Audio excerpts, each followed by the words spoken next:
zakat fitrah itu memang ada satu persoalan yang dibahas oleh para ulama, apakah yang akan mendapatkan zakat fitrah itu sama dengan mendapatkan zakat mal atau tidak.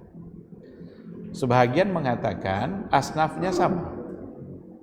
Yang berhak mendapatkan zakat fitrah, asnafnya juga yang mendapatkan zakat mal. Itu oleh sebagian. Tapi kalau kita tengok hadis Nabi, kalau kita kembalikan kepada riwayat-riwayat yang ada, zakat fitrah itu nampaknya memang lebih fokus pada fakir, miskin. Karena tujuannya adalah untuk mengayakan mereka, memberikan kebutuhannya di hari raya itu. Itu.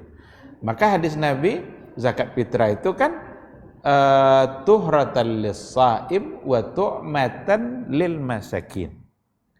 Tuhratan lis-shaim, untuk membersihkan jiwa orang-orang yang berpuasa. Bahkan dikatakan puasanya terkatung-katung, tidak sampai ke langit sana kalau seandainya dia tidak membayarkan zakat fitrah. Tapi tidak berhenti di situ. Tu'matan lil masakin, untuk memberikan fakir miskin kebutuhannya pada hari raya. Sehingga di hari raya itu benar-benar semua bergembira. Tidak ada lagi orang yang tidak punya makanan gitu. Jangan sampai ada orang yang di hari raya tidak punya makanan. Gimana mau bergembira, makan aja tidak ada.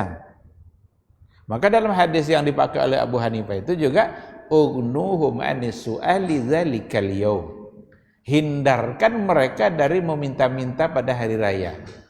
Nampaknya pandangan ulama yang mengatakan seperti itu dapat dikedepankan, bahwa untuk zakat fitrah itu kan tidak pula banyak kan, memang betul-betul hanya untuk membuat mereka bergembira. Tapi kalau zakatul mal itu bisa dengan angka yang besar. Bahkan masuk pula pembahasannya itu produktivitas harta zakat. Dan itu tidak masuk zakat mal di situ kan, zakat fitrah di situ kan hanya untuk zakatul mal. Oleh karena itu memang kita sebagai pengurus masjid nampaknya memang harus mengedepankan fakir miskin dulu dalam pembagian zakatnya, sehingga hal-hal yang lain tidak diambil dari zakatul fitri tapi bisa dipakai pada zakatul mal. Cuma untuk melarang sama sekali tidak boleh diberikan ke selain itu juga tidak bisa. Tidak ada kepastian bahwa hanya pada hanya zakat fitrah untuk fakir miskin. Kalau sekadar memprioritaskan, insya Allah memang dapat dipakai dalil tadi itu. Tapi untuk memastikan bahwa hanya mereka, tidak bisa juga. Karena ayat innamas shadaqatu lil fuqara'i wal masakin, ya kan? Wal amilina 'alaiha wal mu'allafati qulubuhum. Itu kan ada 8 asnaf. Kata innamas shadaqat itu adalah sesuatu yang bersifat umum, yang bisa masuk di situ zakatul mal dan juga bisa masuk zakatul fitri. Maka barangkali yang bisa kita katakan lebih utama untuk memenuhi kebutuhan fakir miskin. Kalau seandainya memang sudah terpenuhi, barulah ditengok asnaf yang lain. Wallahu a'lam. Baik, kita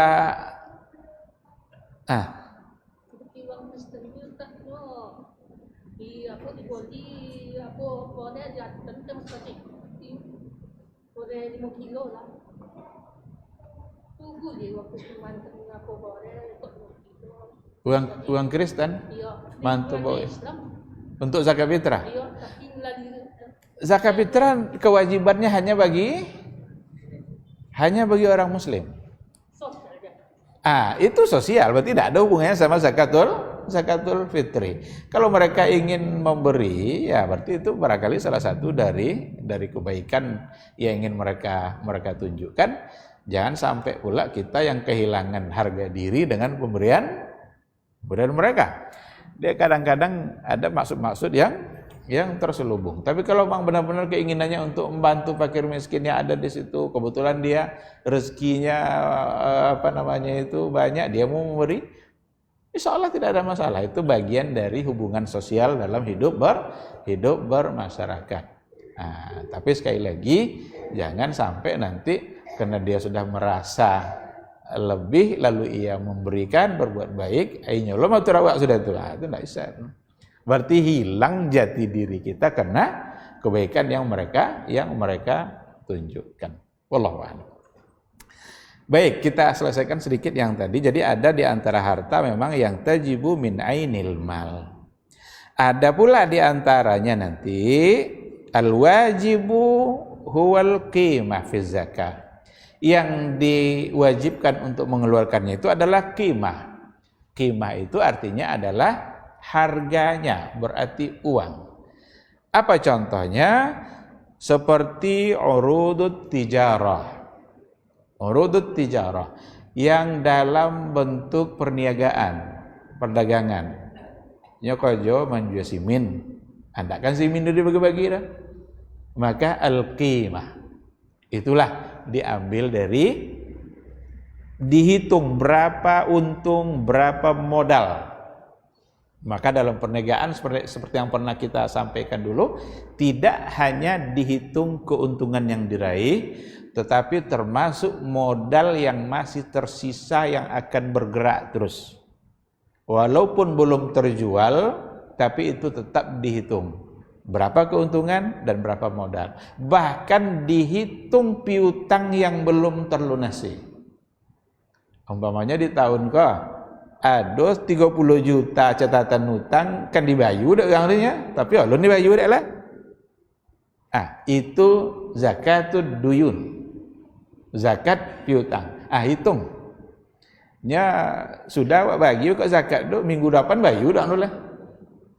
Maka dibeda-bedakan oleh para ulama seperti yang pernah kita bahas dulu tentang zakat piutang, tentang piutang yang diharapkan kemungkinan besar akan didapat dengan piutang yang berada di tangan orang yang tidak akan mungkin sudah dapat dah lah.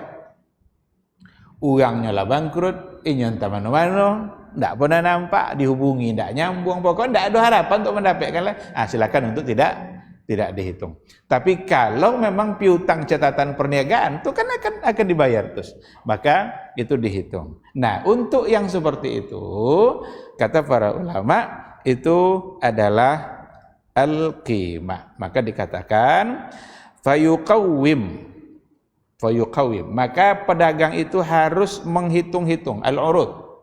Mana yang harus dia keluarkan dari perdagangan tadi, mana untungnya, mana modalnya, wa yukhriju qimataha naqdan. Kemudian ia mengeluarkan harganya, seharga yang akan dia keluarkan itu naqdan, dalam bentuk uang. Umpamanya setelah dihitung ternyata ini 1 miliar. Modal sama untung 1 miliar. Berarti dia harus mengeluarkan 25 juta. Karena 2,5% dari 1 miliar 25 juta. Tidak banyak sebenarnya. 1 miliar dikeluarkan 25 juta. Tidak banyak, sangat sedikit. Karena yang masih tersisa adalah 900. Jadi banyak sisa daripada yang dikeluarkan. Itu pada yang jenis yang kedua. Ternyata ada yang ketiga. Ternyata mungkin saja yang dikeluarkan itu adalah dalam bentuk hartanya, jenis hartanya, tetapi dapat dikeluarkan dalam bentuk uang karena di situ memang ada maslahatun tata'allaqu bil faqir atau maslahatun tata'allaqu bimaliz zakah fayajuzu ay ya'dila an hadzal asal. Maka hukum asalnya memang adalah mengeluarkan harta yang sejenis seperti yang tadi. Di sini memang dicontohkan seperti saimah, zakatus saimah, itu hewan ternak. Hukum asalnya hewan ternak adalah dikeluarkan hewan ternak itu sendiri. Karena Nabi sudah mengukur batas umurnya. Kayak onta itu kan macam-macam itu. Ada yang 1 tahun, ada yang 2 tahun, bahkan ada yang betina, ada yang betina umur sekian, diatur umur seperti itu memang menandakan bahwa itulah yang harus dikeluarkan. Akan tetapi dapat dikeluarkan dalam bentuk uang lil maslahah. Masalah itu bisa yang berhubungan dengan fuqaranya atau kemaslahatan yang berhubungan dengan fakir miskin. Diberikan contoh di sini seperti seseorang yang berzakat fi mantiqati kawaris, pada wilayah-wilayah yang di situ ada bencana. Dia harus mengeluarkan zakat kerbaunya umpamanya. Tetapi biasanya pada kondisi bencana banyak yang memerlukan uang, sehingga yang dikeluarkannya adalah uang. Nah, itu dapat dibenarkan. Atau wa ahlu tilkal mantiqati la yuriduna luhuman. Orang-orang yang ada di wilayah itu tidak suka daging.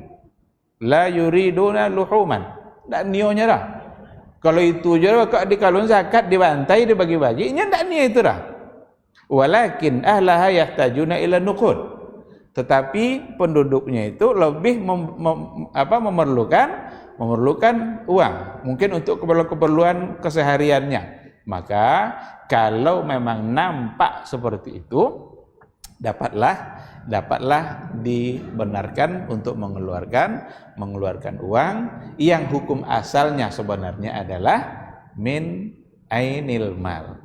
Kalau hewan ternak seharusnya dikeluarkan dari ternak itu sendiri, akan tetapi dapat dikeluarkan dalam bentuk uang lil maslahah atau liwujudil maslahati al muqtadiyati lizalik. Kalau memang ada kemaslahatan yang menuntut untuk mengeluarkan uang. Jadi inilah tiga, ada yang memang harus ainul mal, ada yang memang harus uang, ada yang hukum asalnya adalah harta itu sendiri, tapi min babil maslahah boleh mengeluarkan dalam bentuk uang. Wallahu subhanahu wa ta'ala a'lam. Sekira sampai di sini kajian kita pada malam hari ini. Kita sebenarnya sudah sampai pada bagian-bagian akhir dari buku kita, karena setelahnya nanti ada zakat dengan pajak. Apakah potongan pajak dapat mengurangi potongan zakat? Umpamanya harus mengeluarkan zakat 10 juta. Setelah terlanjur bayar pajak 3 juta. Apakah dia tinggal bayar 7 juta lagi? Yang tiganya dianggap dikeluarkan dari pajak atau tidak? Ternyata tidak boleh, dan nanti insya Allah penjelasannya pada pertemuan yang akan datang.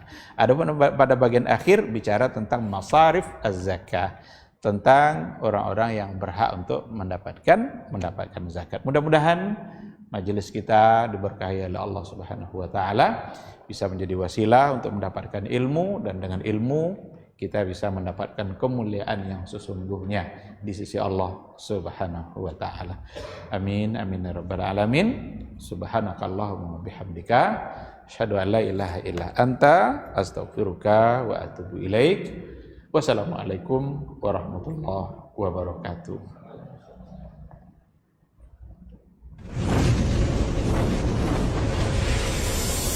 Baba TV Sunnah, belajar agama baru alim.